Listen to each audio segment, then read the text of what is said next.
Câmara dos Representantes norte-americana aprova pacote de ajuda militar a Israel e deixa de fora a Ucrânia. Joe Biden promete vetar medida legislativa.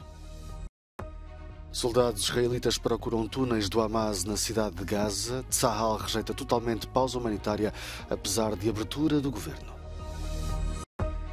Kremlin recusa ter caído num impasse na Ucrânia.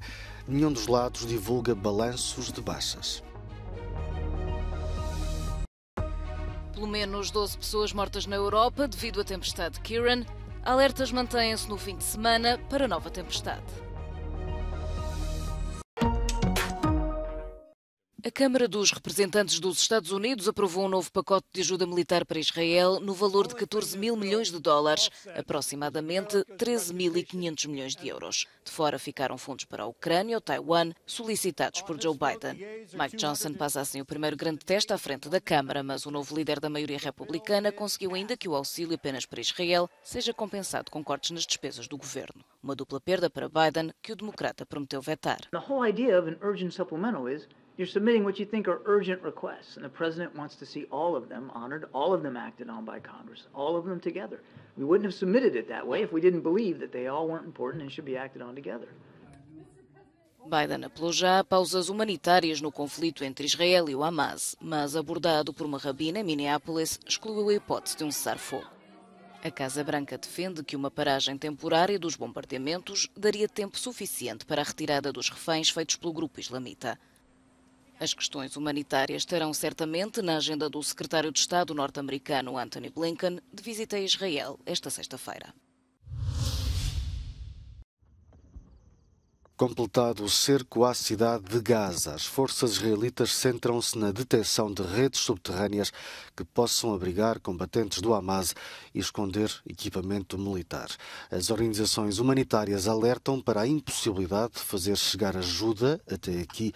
De acordo com os médias israelitas, Benjamin Netanyahu não exclui totalmente agora a possibilidade de um cessar-fogo de algumas horas, mas os militares não demonstram qualquer abertura.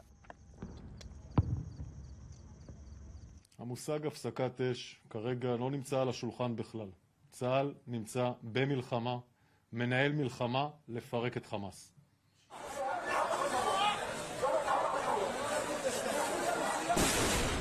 A agência da ONU no terreno acusa Israel de bombardear pelo menos 4 escolas utilizadas como refúgio, matando mais de 2 dezenas de pessoas. As imediações do hospital de Al-Quds voltaram a ser alvo de bombas. Segundo os responsáveis palestinianos, o balanço de mortos ultrapassa os 9 mil e há mais de 22 mil feridos. O exército israelita diz ter atingido numerosas posições do Hezbollah no sul do Líbano durante a noite de quinta-feira. Entre os alvos, informam os militares, estiveram infraestruturas e quartéis-generais do grupo xiita libanês. A ofensiva de Israel surge em resposta aos vários ataques realizados pelo Hezbollah. 19 posições israelitas terão sido atingidas durante a noite, horas depois de o grupo paramilitar alegadamente ter usado 2 drones carregados de explosivos para atacar o exército israelita na fronteira israelo-libanesa. تصور حزب الله مزروق بذات الوقت بالوضع يعني إذا ما حارب مشكلة مع شعبيته وإذا حارب مشكلة ثانية كمان مع شعبه يعني أنا بتمنى إنه برجع بقول بتمنى إنه ما يصير في يعرف يوازن بين القصتين. Esta sexta-feira, o líder do Hezbollah dirige-se à nação pela primeira vez desde o ataque do Hamas a 7 de outubro. Após semanas de silêncio, a aparição pública do Sheikh Qassam Nasrallah é aguardada por muitos para saber se o grupo libanês vai declarar formalmente guerra a Israel.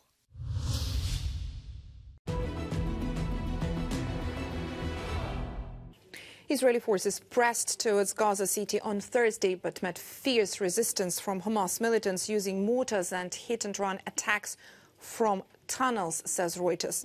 Lebanese Hezbollah-affiliated Al Mayadeen reported that an Israeli armored unit advanced from northwestern Gaza Strip here along the coast and later attempted to move east inland. The commander of the IDF's 162nd Division stated that Israeli forces had reached, quote, the gates of Gaza City, possibly corroborating this reporting. The Al-Qassam brigades, the militant wing of Hamas, claim that its militants engaged Israeli forces attempting to enter this neighborhood west of Gaza City. Não há impasse nenhum, é o que declara o Kremlin face às declarações do chefe do Estado-Maior ucraniano, que considera que nenhum dos exércitos está a conseguir avançar. A contraofensiva lançada por Kiev em junho resultou em conquistas territoriais bastante circunscritas. Por outro lado, as operações russas centradas em Avdiivka também não têm surtido ganhos. Nenhum dos lados tem divulgado balanços de baixas, embora se estime que haja perdas pesadas, sobretudo para Moscovo. Com o inverno à porta, uma organização humanitária norueguesa decidiu distribuir salamandras para aquecimento a lenha na zona de Kharkiv. Kiev centra as preocupações na segurança das infraestruturas de abastecimento de energia, alvos prováveis das próximas ofensivas russas.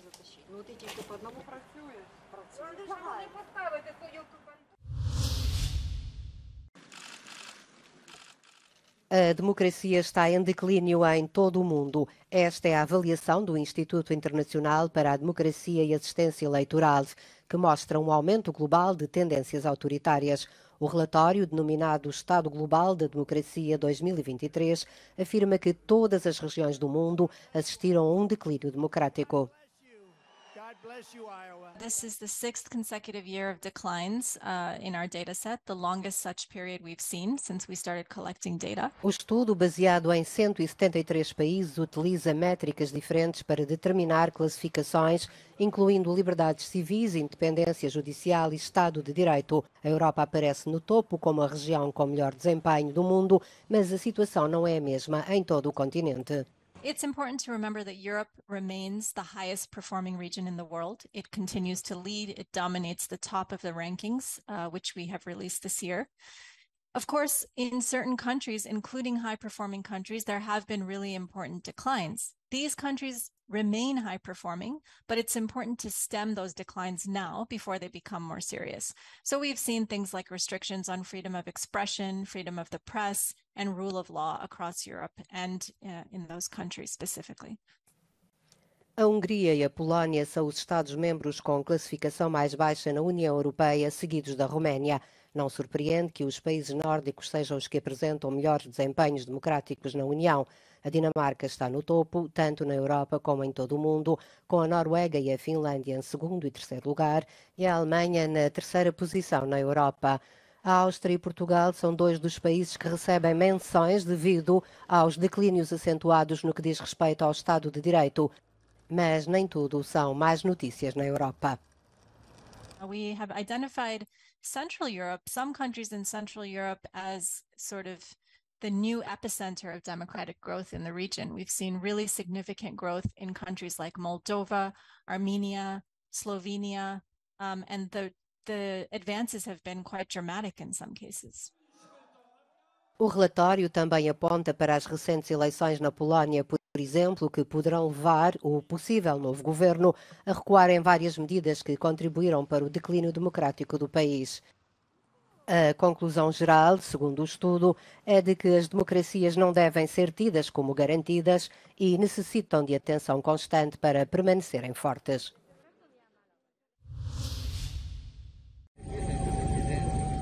A tempestade Ciarán já fez pelo menos 12 mortos na Europa.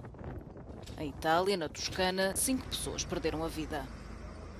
As fortes chuvas fizeram transbordar os rios e provocaram inundações. Em poucas horas, várias localidades da região ficaram atoladas de lama.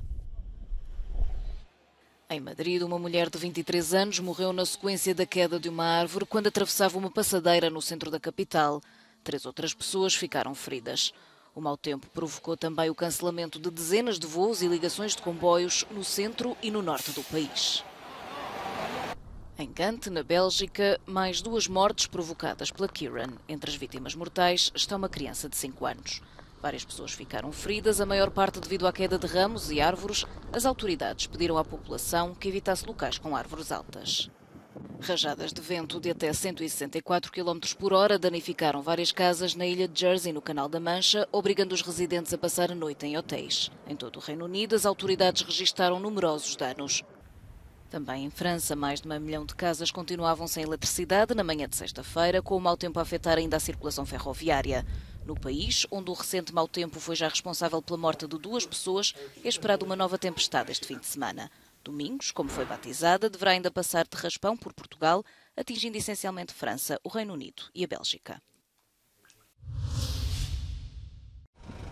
Um incêndio de grandes proporções em Valência já devastou cerca de 2.000 hectares e fez mais de 850 desalojados em diferentes municípios em torno da localidade de Monticelvo. As chamas continuam a progredir fora de controle, sem que se saiba a origem. Durante a noite registaram-se rajadas de vento na ordem dos 120 km por hora e ainda se verificam fortes correntes de massas de ar, o que está a dificultar o trabalho dos bombeiros. Há 31 anos que é assim. A Assembleia Geral das Nações Unidas votou esmagadoramente pela condenação do embargo norte-americano a Cuba e pede o levantamento das sanções. Em 193 votos, apenas 2 foram contra, Estados Unidos, naturalmente, e Israel. A Ucrânia absteve-se. O responsável diplomático cubano veio falar do embargo como um crime de genocídio, mas o representante de Washington sublinhou que o objetivo das restrições é fazer progredir a democracia na ilha caribenha.